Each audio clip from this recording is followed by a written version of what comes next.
அண்ணா ரைட்டா நண்பா நீ கொஞ்சம் பின்னாடி நண்பா கொஞ்சம் நிறுத்திங்க குழந்தை டைம் இருக்காதா தேவையான பிரச்சனை வரும் நிறுத்திங்க வண்டி நிறுத்திங்க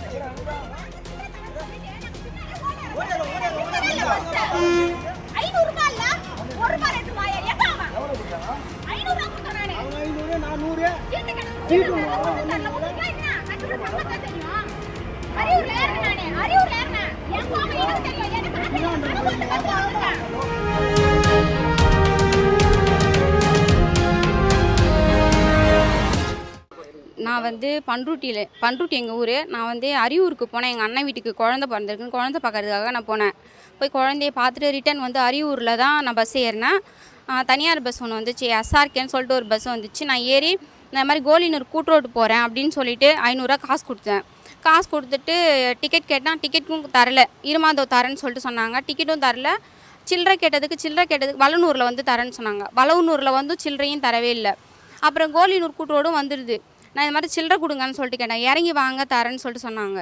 நான் இறங்குனேன். கூட இருந்தவங்க ஒரு 2-3 பேருக்கு சில்லறை கொடுத்தாங்க. ஆனால் வந்து நாங்கள் வந்ததில் ஒரு 10 பேருக்கு டிக்கெட்டே தரல. யாருக்குமே டிக்கெட் தரல. எங்கள் 10 பேருக்குமே டிக்கெட் தரல.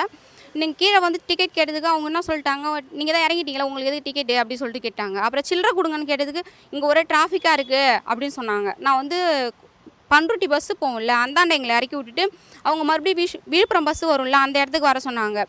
நான் வந்து பஸ்ஸு பின்னாடியே வரேன். நான் பின்னாடியே ஓடி வரேன் எனக்கு சில்லறை தாங்கன்னு சொல்லிட்டு. அவங்க என்னை பார்த்துட்டு சிரிச்சுட்டு அவங்க மட்டும் போகிறாங்க. மறுபடியும் நான் ஒரு பஸ்ஸு பிடிச்சி நான் மறுபடியும் புது பஸ் ஸ்டாண்டில் வந்து கேட்குறேன், இந்த மாதிரி ஏன் எனக்கு சில்லறை தரலன்னு சொல்லிட்டு கேட்குறேன். அதுக்கு அவன் என்ன சொல்கிறான், நீ என்கிட்டயே காசு கொடுத்த, யார்கிட்ட காசு கொடுத்தேன் அவன்கிட்ட போய் கேளு, ஏன் என்னை வந்து கேட்குறேன்னு சொல்லிட்டு அவன் சொல்கிறான். எனக்கு டைம் ஆகுது, நான் பஸ் எடுக்க போகிறேன்னு சொல்லிட்டு அவன் மாட்டு எனக்கு சில்லறையும் தரல, எதுவுமே தரல. அவன் மாட்டு டைம் ஆகிடுச்சின்னு சொல்லிட்டு பஸ் ஏற்றலாம் அவன் மாட்டுன்னு போகிறான். அதனால் வந்து நான் விழுப்புரத்தில் இருக்கிற தாலுக்கா ஸ்டேஷனுக்கு வந்து நான் இப்போ கம்ப்ளைண்ட் கொடுக்குறதுக்காக நான் வந்திருக்கேன். திருவாண்டம் கோயிலில் பஸ்ஸு ஏறினாங்க. நானும் எங்கள் வீட்லேயும் எங்கள் மனைவி நானும் 100 ரூபா கொடுத்து பஸ்ஸு டிக்கெட்டு கேட்டேன்.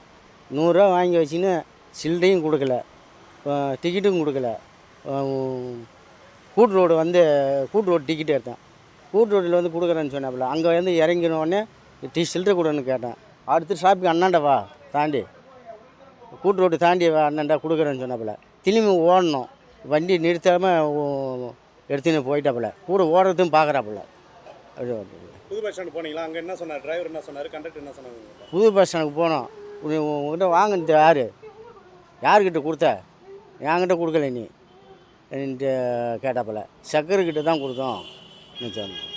இப்போ சம்பந்தமாக எங்கே வந்துருக்கீங்க? ஸ்டேஷனில் என்ன கொடுத்துருங்க, கம்ப்ளைண்ட் கொடுத்துருக்கீங்களா? ஸ்டேஷனில் கம்ப்ளைண்ட் கொடுத்து பிளே ஸ்டோர் மற்றும் ஆப் ஸ்டோரில் இருந்து பாலிமர் செயலியை QR கோடு மூலம் பதிவிறக்கம் செய்யுங்கள். செய்திகளை உடனுக்குடன் பெறுங்கள்.